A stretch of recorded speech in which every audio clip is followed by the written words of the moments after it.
Students, আগের দিন যা পড়িয়েছিলাম পর্যায় সারণী সম্পর্কে তারই পরবর্তী অংশ এই ভিডিওতে আমি রাখলাম। আগের দিন আমি ইলেকট্রন বিন্যাস অনুসারে পর্যায় সারণীটা তৈরি করেছিলাম। আজকে তার পরবর্তী যে বিষয়গুলি আছে সেই সম্পর্কে বলবো। তো আগের দিন যা বলেছিলাম একটু মনে করাই, যদি বিভিন্ন ক্রমবর্ধমান শক্তি অনুসারে উপগ্রহগুলিকে সাজাই তাহলে আমরা পাই কি 1s 2s 2p 3s 3p 4s 3d, তারপর আরো আছে। তা পর্যায় সারণীটা এই অনুসারেই গঠিত হয়েছিল বলেছিলাম। তাহলে প্রথম ইলেকট্রনগুলি গিয়েছিল প্রথম কক্ষে, যার মধ্যে একটাই উপকক্ষ আছে 1s। তাহলে ইলেকট্রন ভর্তি হয়েছিল 1s এ একটা গিয়েছিল, তারপর 1s 1 হওয়ার পরে গিয়েছিল 1s এ আরেকটা ইলেকট্রন 1s 2। এই পেয়ে গিয়েছিলাম প্রথম পর্যায়ে। এইটা ভর্তি হওয়ার পরে ইলেকট্রন গিয়েছিল দ্বিতীয় কক্ষে। দ্বিতীয় কক্ষের মধ্যে আবার দুটো উপকক্ষ আছে 2s1 2s2। 2s2 হওয়ার পরে তারপরে ইলেকট্রন গিয়েছিল 2p তে। তাহলে ইলেকট্রন বিন্যাস কি ছিল 2s2 2p1 2s2 2p2 2s2 2p3 2s2 2p4 2s2 2p5 2s2 2p6। এইভাবে পিতে যেহেতু 6টা ইলেকট্রন থাকতে পারে সর্বাধিক, তাই এইভাবে আমি 6টা মৌলকে পাবো পরপর। 2s আর 2p মিলে পেয়ে গেলাম দ্বিতীয় পর্যায়ে। তারপরে ইলেকট্রন 2p ভর্তি হওয়ার পর ইলেকট্রন গিয়েছিল 3s এ, এবং সেক্ষেত্রে আমি কি বলেছিলাম 3s1 3s2 3s ভর্তি হয়ে গেল। তারপরে ইলেকট্রন যাবে 3p তে। তাহলে সেক্ষেত্রে সর্বশেষ কক্ষের ইলেকট্রন বিন্যাস বলতে 3s2 3p1 3s2 3p2 3p2 3s2 3p3 3s2 3p4 3s2 3p5 and 3s2 3p6। এইভাবে আমি পেলাম তৃতীয় পর্যায়। তারপরে আবার চতুর্থ পর্যায়ে পাবো, পঞ্চম পর্যায়ে, ষষ্ঠ পর্যায়ে, সপ্তম পর্যায়ে। এইভাবে পর্যায় সারণীটা গঠিত হয়েছে। এটা তোমাদের আগের দিন আমি দেখিয়েছিলাম। তো আজকে তার পরবর্তী অংশ নিয়ে আলোচনা অবশ্যই করব। তো সবার প্রথমে তোমাদের আগের দিন বলেছিলাম সেই বিষয়ে আরেকটু বলি। খেয়াল করো, এই দুটো আচ্ছা, এইভাবে আমি দেখো শ্রেণীও পেয়েছিলাম। কটা শ্রেণী পেয়েছিলাম? 18টা। 1 2 3 4 করে 18টা শ্রেণী পেয়েছিলাম। কিভাবে বলছে? যাদের সর্বশেষ কক্ষের ইলেকট্রন বিন্যাস একই রকমের, তারা দেখবে সোজাসুজি একটা উল্লম্ব পংক্তিতে দাঁড়িয়ে পড়ে। এদের বলে শ্রেণী। যেমন ধরো প্রথম শ্রেণীর মৌলের সর্বশেষ কক্ষের ইলেকট্রন বিন্যাস দেখো একই প্রকার। এদের দেখো সববার ইলেকট্রন বিন্যাস কি লিখতে পারি? NS1। হ্যাঁ, কেন? দেখো 1s1 2s1 3s1 এরকম করতে করতে 7s1 পর্যন্ত। তারপরে দ্বিতীয় শ্রেণীর সর্বশেষ কক্ষে ইলেকট্রন বিন্যাস দেখো 2s2 3s2 4s2 এরকম করতে 7s2 পর্যন্ত। তাই এদের সর্বশেষ কক্ষের ইলেকট্রন বিন্যাস লিখতে পারি ns2। তারপরে আমি দেখলাম একটা নির্দিষ্ট শ্রেণীর মৌলগুলির সর্বশেষ কক্ষের ইলেকট্রন বিন্যাস একই হয়, একই প্রকার হয়। আর মৌলগুলির ধর্ম যেহেতু সর্বশেষ কক্ষের ইলেকট্রন বিন্যাসের উপর নির্ভর করে, তাই একই শ্রেণীর মৌলগুলির ধর্ম একই প্রকারের হয়। এইভাবে আমি মোট 18টি শ্রেণী পেয়েছিলাম। 1 2 3 4 করতে করতে দেখো 18টি শ্রেণী পেয়েছিলাম। এখানে আবার শ্রেণীগুলিকে আবার ব্লকে বিভক্ত করা হয়েছিল। 1 এবং 2 নং শ্রেণীর মৌলগুলির ক্ষেত্রে দেখো শেষের ইলেকট্রনটা s উপকক্ষে গেছে। প্রথম শ্রেণীর মৌলগুলির ক্ষেত্রে ns1, দ্বিতীয় শ্রেণীর মৌলগুলির ক্ষেত্রে ns2। তাহলে এই প্রথম আর দ্বিতীয় শ্রেণীর মৌলগুলি মিলে একত্রে এদেরকে আমি বলবো s ব্লক মৌল। লিখলাম এখানে s ব্লক, কারণ এদের ক্ষেত্রে মানে প্রথম শ্রেণী আর দ্বিতীয় শ্রেণীর মৌলগুলির ক্ষেত্রে সর্বশেষ ইলেকট্রনটি s উপকক্ষে প্রবেশ করেছে, তাই এদের বলা হয় s ব্লক মৌল। আবার দেখো এই 13 থেকে 18 পর্যন্ত শ্রেণীর মৌলগুলির ক্ষেত্রে শেষের ইলেকট্রনটা p উপকক্ষে প্রবেশ করেছে, তাই এদেরকে বলবো p ব্লক মৌল। p ব্লক মৌল। তার মানে s ব্লক মৌলের মধ্যে পড়ছে 1 এবং 2 নং শ্রেণী, আর p ব্লকের মধ্যে পড়ছে 13 থেকে 18 পর্যন্ত শ্রেণী। সঙ্গে সঙ্গে এদের ইলেকট্রন বিন্যাসটা দেখিনি। s ব্লকের সাধারণ ইলেকট্রন বিন্যাস হবে ns 1 থেকে 2, ns1 ns2 মিলে s ব্লক, তাই ns1 to 2। তাহলে p ব্লকের ক্ষেত্রে দেখো তো ইলেকট্রন বিন্যাস কি লিখবো? ns2 তো আছেই, দেখো সব s এ দুটো গিয়ে বসে আছে। ইলেকট্রন যাবার হলে কোথায় গেছে? p তে, তাহলে লিখবো ns2 np1 to 6। তাহলে এস ব্লক আর পি ব্লক হয়ে গেল। তার মাঝখানে আছে ডি ব্লক মৌল, মানে 3 থেকে 12 নং শ্রেণী পর্যন্ত আছে ডি ব্লক মৌল। তাহলে তাদেরকে আমি এই নাম দিলাম, এইখান থেকে এই পর্যন্ত আছে ডি ব্লক এলিমেন্টস। দেখো তো এদের সাধারণ ইলেকট্রন বিন্যাস কি হবে, খেয়াল করে দেখো এই ডি ব্লক মৌলগুলির ক্ষেত্রে লাস্ট ইলেকট্রন ডি কক্ষে প্রবেশ করেছে, তবে কোন ডিতে? সর্বশেষ কক্ষের আগের ডিতে। যেমন ধরো যদি প্রথম ডি ব্লক মৌলটাই ধরে, প্রথম ডি ব্লকটা প্রথম ডি এর পর্যায়টিকে যদি ধরি, মানে 3D সারিটাকে যদি ধরি, তাহলে দেখো 4s2 3d1, 4s2 3d2, 4s2 3d3, তাহলে ইলেকট্রন যাচ্ছে কোথায়? সর্বশেষ 4 উপকক্ষ তার আগে ডিতে। তার মানে ইলেকট্রন কিন্তু ভরাট হচ্ছে ডিতে। আবার দেখো 4s এ সবসময় 2 থাকছে না, ব্যতিক্রমী ইলেকট্রন বিন্যাসের ক্ষেত্রে ক্রোমিয়ামের ক্ষেত্রে 4s এ 1 হচ্ছে, কপারের ক্ষেত্রে ব্যতিক্রমী ইলেকট্রন বিন্যাস কপারের ক্ষেত্রে 4s এ 1 হচ্ছে। তার মানে ডি ব্লকের ইলেকট্রন বিন্যাস লিখবো 4 কে যদি ধরি n, তাহলে লিখতে পারি ns, কখনো 1 কখনো 2, ns 1 to 2। বেশিরভাগ ক্ষেত্রে যদি 2 থাকে, দেখো তো 4s এ বেশিরভাগ ক্ষেত্রে 2, কখনো গিয়ে 1 হয়েছে, কখনো 1 হয়েছে, বেশিরভাগ ক্ষেত্রে 2, তাই লিখলাম ns 1 to 2। ডিটাকে কিভাবে লিখতে পারি? ডি মানে ns ডি, এন ডি নয়, তার আগের ডি মানে n-1 ডি 1 থেকে 10। এইটা হচ্ছে দেখো ডি ব্লকের সাধারণ ইলেকট্রন বিন্যাস, mind it, ns 1 to 2, n-1 D 1 to 10। এইটা হচ্ছে ডি ব্লকের সাধারণ ইলেকট্রন বিন্যাস। একইভাবে তুমি যদি এফ ব্লকের কথা বলো, নিচে আছে দেখো এফ ব্লক, এইখান থেকে এই পর্যন্ত আছে, এই পর্যন্ত হচ্ছে এফ ব্লক, ঠিক আছে? এদের আবার ইলেকট্রন বিন্যাস খেয়াল করে দেখবে, শুরু হচ্ছে 6s2 5d0 4f1। তাহলে ইলেকট্রন কিন্তু গেছে সর্বশেষ 6s এরও আগের 5d, তারও আগের 4f এ। তাহলে ইলেকট্রন যেখানে গেছে সেটাকে সর্বশেষটাকে যদি ns বলি, ns এর আগে সবসময় দুটো আছে, তাহলে ns2 লিখলাম, তার আগের n-1 d 0 to 1, 0 to 1 কেন লিখলাম? দেখো খেয়াল করে দেখো,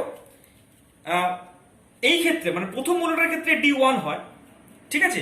পরবর্তী ক্ষেত্রে কিন্তু ডিতে আর ইলেকট্রন থাকে না, আবার মাঝখানে গিয়ে আবার ডিতে একটা ইলেকট্রন আছে, আবার শেষেরটায় ডিতে একটা ইলেকট্রন আছে, বাকিগুলোতে ডিতে আর ইলেকট্রন থাকে না। তাই লিখলাম n-1 d 0 to 1, R electron প্রবেশ করেছে সব দেখো এফ এ। কোন এফ? তারও আগের এফ, তাই লিখবো n-2f 1 to 40। একটু জটিল বিষয়, খেয়াল করবে জিনিসটা। তাহলে এফ ব্লকের সাধারণ ইলেকট্রন বিন্যাস পেলাম ns2 n-1 d 0 to 1। 0 to 1 কেন? কারণ ডিতে ইলেকট্রন থাকে ঠিকই, কিন্তু বেশিরভাগ ক্ষেত্রে ডি এর ইলেকট্রনগুলি কিন্তু এফ এ চলে আসে, তাই ডিতে সবসময় 1 থাকে না। n-1 d 0 to 1, n-2f 1 to 40। এটা হচ্ছে এফ ব্লকের সাধারণ ইলেকট্রন বিন্যাস। আবার এফ ব্লকে আবার 2 রকমের মৌল থাকে, একটা হচ্ছে ল্যান্থানাইড, একটা অ্যাক্টিনাইড। ল্যান্থানাইড গুলি অ্যাকচুয়ালি আছে কিন্তু এই জায়গাটাতে, ল্যান্থানামের সাথে আছে, কিন্তু এখানে জায়গা নেই বলে এখানে আমি নিয়ে এসেছি। এই অ্যাক্টিনাইড গুলি একইভাবে কিন্তু আছে এই জায়গাটাতে, মানে সপ্তম পর্যায়ে 3য় শ্রেণীতে, এইখানে জায়গা নেই বলে এখানে আমি নিয়ে এসেছি। তাহলে ল্যান্থানামের প্রথম মৌলটা হচ্ছে সিরিয়াম, হ্যাঁ, আর শেষের মৌলটা হচ্ছে লুটেশিয়াম। তাহলে সিরিয়াম থেকে লুটেশিয়াম পর্যন্ত ল্যান্থানামের সাথেই এইখানে আছে। আবার অ্যাক্টিনাইডের প্রথম মৌলটা হচ্ছে থোরিয়াম, শেষের মৌল হচ্ছে লরেনশিয়াম এলআর। তাহলে থোরিয়াম থেকে লরেনশিয়াম এই মৌলগুলো একই সঙ্গে অ্যাক্টিনামের সাথে এইখানে আছে। তো এই হচ্ছে তোমার, তাহলে কি দাঁড়ালো? এটা হচ্ছে এস ব্লক মৌল, এই পর্যন্ত পি ব্লক মৌল, মাঝখানে আছে ডি ব্লক মৌল, আর এফ ব্লক মৌলগুলি আছে অ্যাকচুয়ালি এই জায়গাটাতে এবং এই জায়গাটাতে, জায়গা নেই বলে তাদের নিচে লেখা হয়েছে, এবং তাদের ইলেকট্রন বিন্যাসগুলো দেখলাম। এখন তোমাদের খুব একটা ইম্পর্টেন্ট বিষয় সম্পর্কে বলবো, সেটা হচ্ছে পর্যায় সারণীর মৌলগুলিকে মনে রাখতে হবে। কি বলছেন স্যার, এত বড় পর্যায় সারণীর মৌলগুলিকে মনে রাখা সম্ভব? আমি বলবো সব না হলেও যে কটা প্রয়োজন সেগুলো তোমাকে মনে রাখতে হবে। আমি বলছি না সব মনে রাখতে হবে, কিন্তু যে কটা দরকার আমি লিখে দিচ্ছি সে কটা অবশ্যই মনে রাখবে। তো আমি তার একটা প্রসেসও বলে দেবো। যেমন ধরো প্রথম আছে হাইড্রোজেন, তোমাদের 1 থেকে 30 পর্যন্ত পারমাণবিক সংখ্যা মুখস্থ। হাইড্রোজেন, তারপরে এইটা হচ্ছে হিলিয়াম He, তারপর এটাকে লিথিয়াম, পরপর 30 পর্যন্ত বলে যাও। লিথিয়াম, তারপর কি আছে এখানে বেরিলিয়াম, তারপরে আছে এখানে বোরন, হ্যাঁ, lithium, beryllium, boron, carbon, nitrogen, oxygen, fluorine, neon, হয়ে গেল নিয়ন। তারপরে 11 হচ্ছে সোডিয়াম, এখানে সোডিয়াম, এইটা হচ্ছে পটাশ, সোডিয়াম, সোডিয়াম পরে ম্যাগনেসিয়াম, Mg, ঠিক আছে। তারপরে এখানে আছে দেখো aluminium, Al, aluminium, silicon, phosphorus, sulphur, chlorine, তারপরে আর্গন, ঠিক আছে। আর্গনের পরে এইখানে চলে আসো, তারপরে মৌলটা পাবে পটাশিয়াম, তারপরে ক্যালসিয়াম। তারপরে তো সন্ধিগত মৌলগুলো, সেগুলো তো নাম জানো, scandium, titanium, vanadium, chromium, manganese, iron, cobalt, nickel, copper, zinc. হয়ে গেল প্রথম সন্ধিগত মৌলের সারি।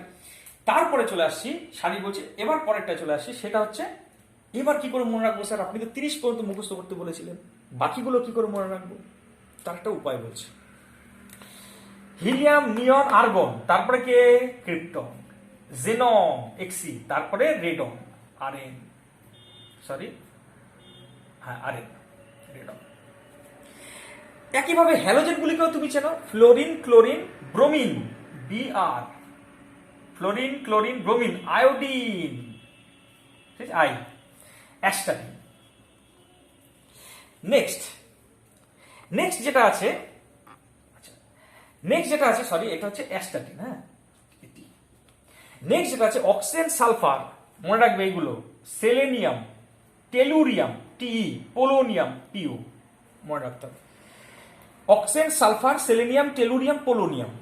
Nitrogen, phosphorus, arsenic, antimony, Sb, bismuth, Bi।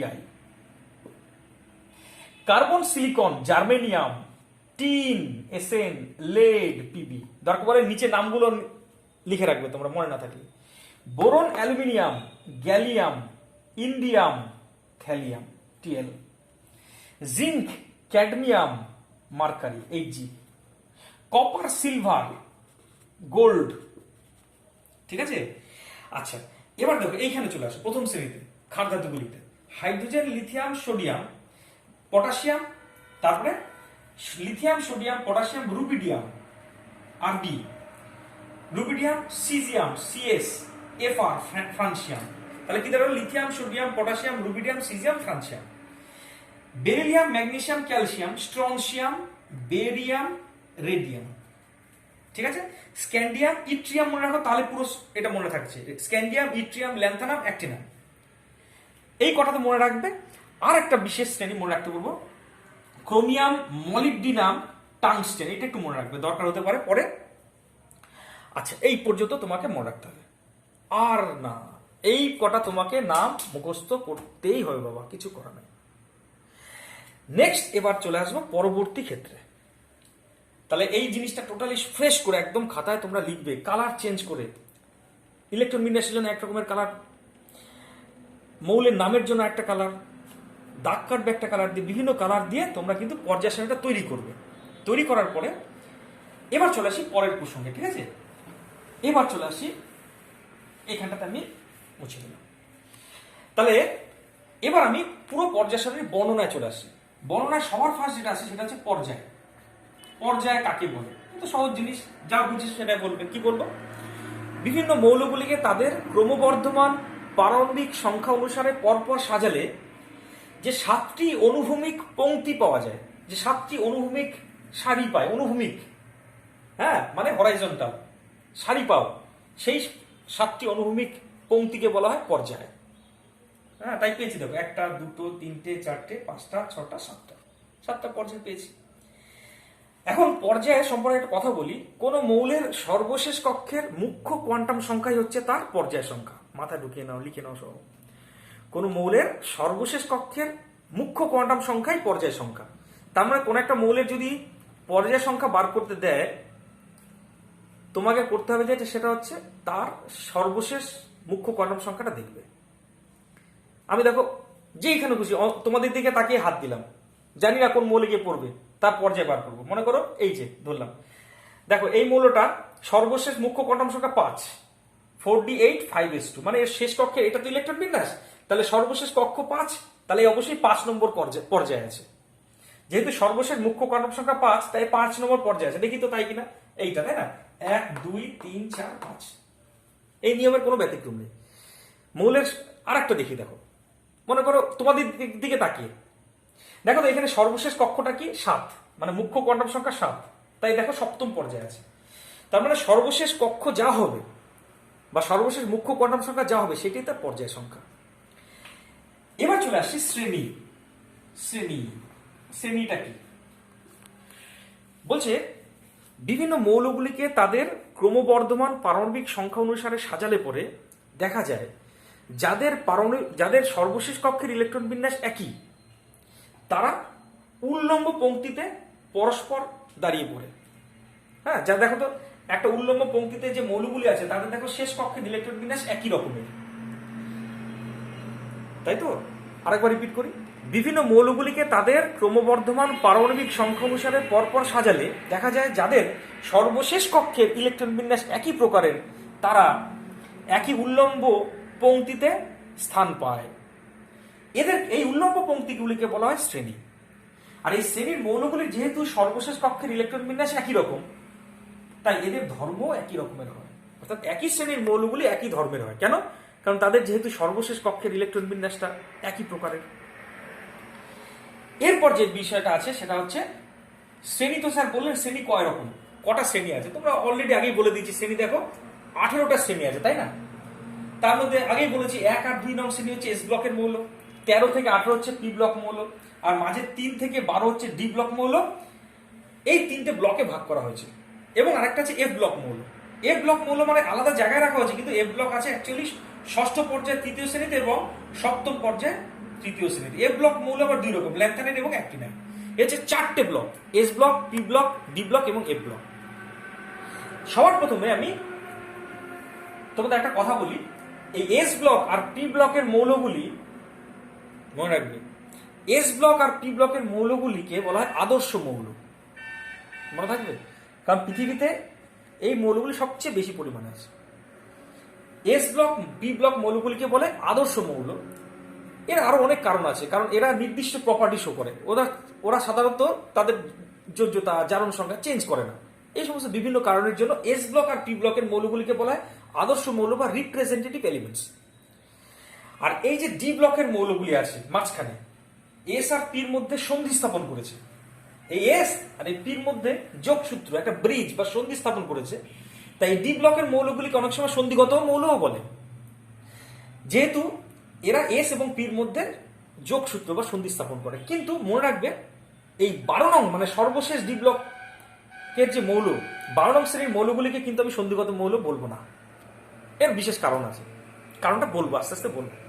তো আপাতত জানো এই ডি ব্লকের মৌলগুলির মধ্যে 12 নং ছাড়া বাদ বাকি সব সন্ধিগত মৌল। ঠিক আছে, তো এবার চলে আসছি। তারপর আরেকটা কথা বলার আছে, সেটা হচ্ছে 18 নং শ্রেণীর মৌলগুলি হচ্ছে নিষ্ক্রিয় মৌল। কারণ এদের সর্বশেষ কক্ষে কক্ষটা পূর্ণ থাকে, একটা দুইটি ইলেকট্রন থাকে, বা সর্বশেষ কক্ষ অষ্টপূর্ণ থাকে। তাই এরা সহজে রাসায়নিক বিক্রিয়ায় অংশ নেয় না। তাই এই 18 নং শ্রেণীর মৌলগুলিকে বলা হয় নিষ্ক্রিয় মৌল। এখন একটা কথা, বিশেষ কথা বলছি, সেটা হচ্ছে বিভিন্ন মৌলের বৈশিষ্ট্য সম্পর্কে এবার আলোচনা করব। কিন্তু জানো একদিনে তো সব হবে না, তবে আপাতত আমি এস ব্লক যতদূর হয় দেখি চেষ্টা করি। সবার প্রথমে এস ব্লক মৌল নিয়ে আলোচনা করছি। দেখো এস ব্লক মৌল, তার সাধারণ ইলেকট্রন বিন্যাসটাকে আমি লিখলাম। কি লিখবো বলতো? অলরেডি জানো NS 1 to 2। এস ব্লক মৌলের সংজ্ঞা কি বলবো? যে সমস্ত মৌলের সর্বশেষ ইলেকট্রনটি NS উপকক্ষে প্রবেশ করে, অর্থাৎ যে সমস্ত মৌলের শেষ ইলেকট্রনটি সর্ববহিস্থ এস উপকক্ষে প্রবেশ করে তাদের বলা হচ্ছে এস ব্লক মৌল। এস ব্লক মৌল আবার 2 রকম। প্রথম শ্রেণীর মৌলগুলিকে বলা হয় ক্ষার ধাতু। ক্ষার ধাতু, এদের সাধারণ ইলেকট্রন বিন্যাস দেখো NS1। আর দ্বিতীয় শ্রেণীর মৌলগুলিকে বলা হচ্ছে ক্ষারীয় মৃত্তিকা ধাতু। ক্ষারীয় মৃত্তিকা ধাতু বা মৌল বলতে পারো। এদের সাধারণ ইলেকট্রন বিন্যাস দেখো NS2। হ্যাঁ, এবার এদের বৈশিষ্ট্য সম্পর্কে একটু বলি।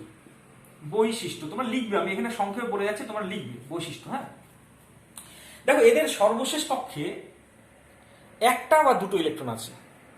আর এই একটা বা দুটো ইলেকট্রন যদি বেরিয়ে যায়, তাহলে তারা কিন্তু স্থায়ী ইলেকট্রন বিন্যাস লাভ করে। তাই এদের সবসময় টেন্ডেন্সি হচ্ছে সর্বশেষ কক্ষ থেকে একটা অথবা এরা কিন্তু দুটো ইলেকট্রন বর্জন করতে চায়। তাই এরা কিন্তু খুব সহজেই ক্যাটায়ন উৎপন্ন করে। এদের যাবতীয় বৈশিষ্ট্য এই ধর্মের উপরেই ভিত্তি করে গঠিত। ঠিক আছে, তাহলে এস ব্লকের মৌল মানেই তোমার মনে রাখতে হবে এরা সবসময় ইলেকট্রন বর্জন করতে চায়। তাহলে এই অনুসারে বৈশিষ্ট্যগুলি বলি। সবার ফার্স্ট, এরা হচ্ছে আদর্শ ধাতু। কেন আদর্শ ধাতু? কারণ এরা ইলেকট্রন বর্জন করে ক্যাটায়ন উৎপন্ন করে। তোমরা জানবে এই ক্লাস 11-এ ধাতু কারা বলছে যারা যত সহজে ইলেকট্রন বর্জন করে ক্যাটায়ন উৎপন্ন করে তারা হচ্ছে ধাতু। তাহলে এরা যেহেতু সহজে ইলেকট্রন বর্জন করে ক্যাটায়ন তৈরি করে তাই এরা হচ্ছে আদর্শ ধাতু। প্রথমে লিখলাম আদর্শ ধাতু। কেন তোমরা কারণটা লিখবে অলরেডি বলে দিয়েছি। ঠিক আছে, দ্বিতীয় বৈশিষ্ট্য, এরা যেহেতু সহজে ইলেকট্রন বর্জন করে, তার মানে এরা যেহেতু ধাতু এম বললাম, এরা সহজে কি করতে চায়? ইলেকট্রনকে বর্জন করতে চায়। ইলেকট্রন বর্জন করা মানে কি? এদের কোনো কক্ষপথের ইলেকট্রনকে এরা ছাড়তে চায়, মানে বর্জন করতে চায়। ইলেকট্রন ছাড়া মানে কি? অন্য কাউকে ইলেকট্রন দিয়ে তাকে বিজারিত করবে, কিন্তু নিজেরা জারিত হবে। ওরা যেহেতু ইলেকট্রন সহজেই বর্জন করে তাই এরা হচ্ছে শক্তিশালী বিজারক। তার মানে এস ব্লক মৌলগুলি শক্তিশালী বিজারক।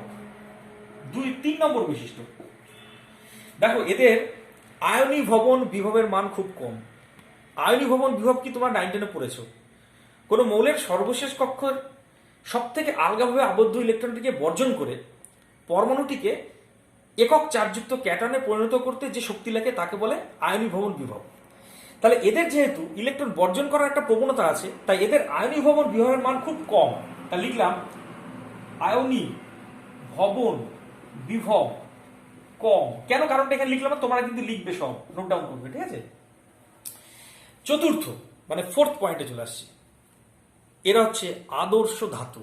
বলে দিয়েছি এরা তাপ ও তড়িতের সুপরিবাহী। এরা তাপ ও তড়িতের সুপরিবাহী কেন? কারণ দেখো এদের সর্বশেষ কক্ষে যে একটা বা দুটো ইলেকট্রন থাকে সেই ইলেকট্রনগুলি মুক্ত ইলেকট্রন রূপে কাজ করে। আর তাপ ও তড়িৎ পরিবহন করতে গেলে এরা মুক্ত ইলেকট্রনই চাই। তাই এদের যেহেতু সর্বশেষ কক্ষের একটা বা দুটো ইলেকট্রন আছে সেইগুলি খুব লুজলি বাউন্ডেড ইলেকট্রন, খুব আলগাভাবে আবদ্ধ ইলেকট্রন। তাই প্রয়োজন পড়লে এই ইলেকট্রনগুলি তাপ ও তড়িৎ বহন করে, মানে এরা হচ্ছে সুপরিবাহী। এবার 4 নম্বর বৈশিষ্ট্য বলছি, মনে রাখবে ক্ষার ধাতুগুলি পরমাণু হিসেবে প্যারাম্যাগনেটিক, কারণ একটা অযুগ্ম ইলেকট্রন আছে। আর ক্ষারীয় মৃত্তিকা মৌলগুলি ডায়াম্যাগনেটিক, পরমাণু হিসেবে। কিন্তু এরা যখন ক্যাটায়ন উৎপন্ন করবে, ইলেকট্রন বর্জন করে ক্যাটায়ন উৎপন্ন করবে, তখন এরা সবাই কিন্তু ডায়াম্যাগনেটিক। ডায়াম্যাগনেটিক মানে এদের ক্যাটায়নগুলির সর্বশেষ মানে কোনো ইলেকট্রন অযুগ্ম অবস্থায় থাকে না, সব যুগ্ম অবস্থায় থাকে। আজ এই পর্যন্ত, বাকিটা পরে। ঠিক আছে।